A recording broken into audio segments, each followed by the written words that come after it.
So eto na nga, bagong-bago, inirelease lang ito kahapon, December 5 ng Netflix. Mystery thriller ang atake ng series na to na merong 12 episodes. Ang isa sa mga main character dito is si Kim Go-eun.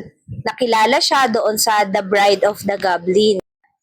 Itong si Professor An Yeon-soo ay nawala ng asawa sa pamamagitan ng isang pagpaslang at kalaunan nga ay ibinintang sa kanya. Dahil lahat ng ebidensya ay nagtuturo na siya talaga yung kumuha ng buhay ng kanyang asawa. Hanggang dumating itong si Moon, itong si Kim Go-eun. Itong si Moon ay kinuha ang buhay ng mag-asawang dentista, kaya nagkakilala sila ni An Yeon-soo sa kulungan na.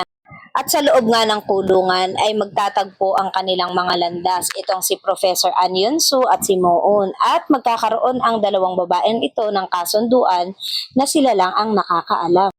Sa kasunduang ito, sinabi ni Moon na aaminin niya ang kasalanan ni An Yeon-soo sa isang kondisyon.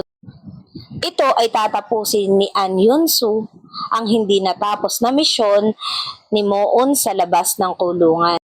At sa paghahanap ni An Yeon-soo ng katotohanan tungkol sa pagkamatay ng kanyang asawa, ay malalantad na kung ano nga ba ang sikreto sa pagkamatay nito. Pero bago ma-reveal yung buong katotohanan, ay pasasakitin talaga ng series na to ang ulo mo. Dahil hindi mo aakalain na yung big revelation bandang huli, iyon pala yun. Sabi nga nila, 'di ba? Trust no one. So kung gusto mong mapanood ng buo ang series na to, available na to sa Netflix, kaya tara, Netflix and chill.